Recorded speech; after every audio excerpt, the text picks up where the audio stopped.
Hola, buenas tardes. Celebramos hoy a San Cayetano, patrono en nuestro país del pan y del trabajo. Le confiamos a Dios todas nuestras necesidades por su intercesión. Compartimos un pasaje del Evangelio de San Mateo en el capítulo 17.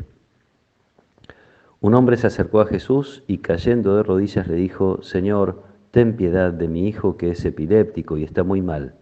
Frecuentemente cae en el fuego y también en el agua. Yo lo llevé a tus discípulos, pero no lo pudieron sanar. Jesús respondió: Generación incrédula y perversa, ¿hasta cuándo estaré con ustedes? ¿Hasta cuándo tendré que soportarlos? Tráiganmelo aquí. Jesús increpó al demonio y éste salió del niño, que desde aquel momento quedó sano. Los discípulos se acercaron entonces a Jesús y le preguntaron en privado: ¿por qué nosotros no pudimos expulsarlo? Porque ustedes tienen poca fe, les dijo. Les aseguro que si tuvieran fe del tamaño de un grano de mostaza, dirían a esta montaña: trasládate de aquí a allá, y la montaña se trasladaría. Y nada sería imposible para ustedes. Palabra del Señor. Los milagros que hace Jesús, los milagros que incluso los discípulos llegan a hacer en vida de Jesús y después de la resurrección en mayor cantidad, son para mostrar algo más, son para mostrar el amor de Dios, que busca siempre el bien de las personas, y muchas veces también para dejar alguna enseñanza. Lo hemos visto en varios pasajes del Evangelio donde el milagro se convierte en un signo que le da ocasión a Jesús para transmitir alguna enseñanza nueva. No se trata obviamente de mover montañas, porque eso no significaría ningún bien probablemente para nadie. Es una metáfora que sin embargo podemos tomar a la luz de la invitación de Juan el Bautista de preparar los caminos para la llegada del reino. En este sentido uno podría decir, también es un milagro que las personas podamos aceptar la revelación, que las personas podamos recibir el don de la fe. Y Jesús espera que esa fe crezca en los discípulos. Para esto es entonces la imagen del poder de trasladar montañas. Reacciona de una manera rara Jesús, uno podría decir, con esta especie de fastidio, ¿no? ¿Hasta cuándo estaré con ustedes? ¿Hasta cuándo tendré que soportarlos? Probablemente tiene que ver esto con la búsqueda de la gente de el milagro, pero por el milagro mismo, así como le pasó con la multiplicación de los panes. Comieron hasta saciarse, pero no vieron el signo. Y también tiene que ver con la falta de fe, a lo mejor, de los discípulos. Jesús quiere que esa fe crezca.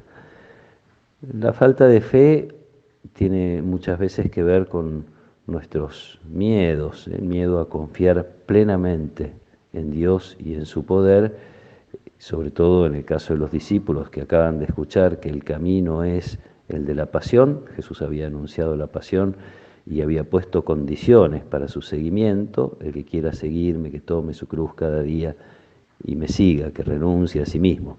Esta invitación provoca cierto temor, a lo mejor incluso hasta cierto rechazo.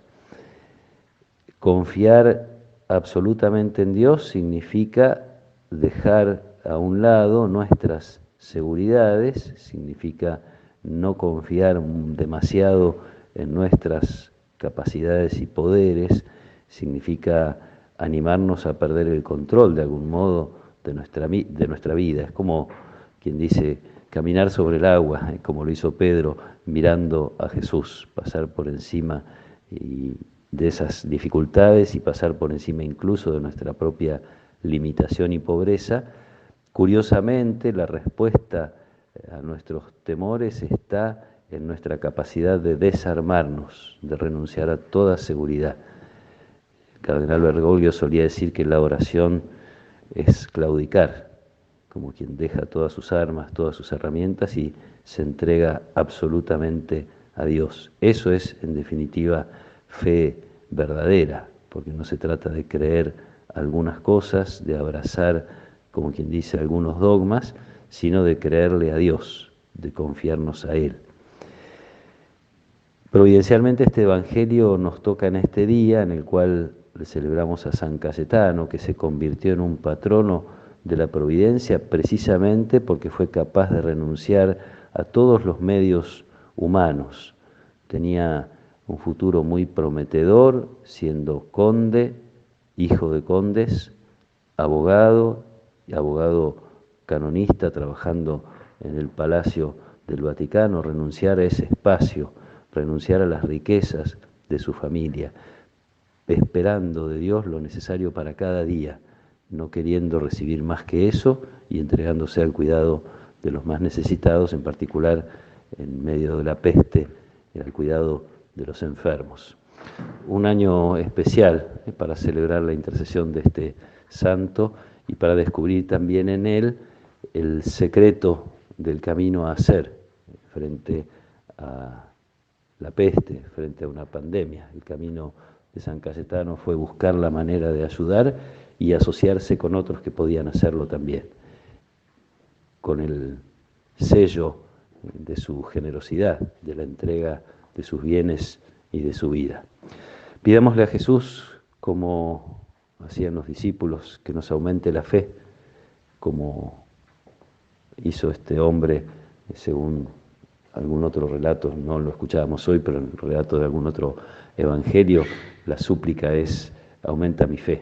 Pidámosle que nos aumente la fe en este sentido, que signifique dejar a sus pies todos nuestros supuestos poderes para ponernos en manos de Él, poder que es el del amor de Dios, capaz de obrar en nuestra vida todo lo que necesitamos, en nuestra vida y en la vida de los demás. Que el Señor nos acompañe en esta tarde, por intercesión de San Cayetano tengamos paz, pan, trabajo y salud. Que derrame sobre nosotros su bendición, en el nombre del Padre, y del Hijo, y del Espíritu Santo. Amén.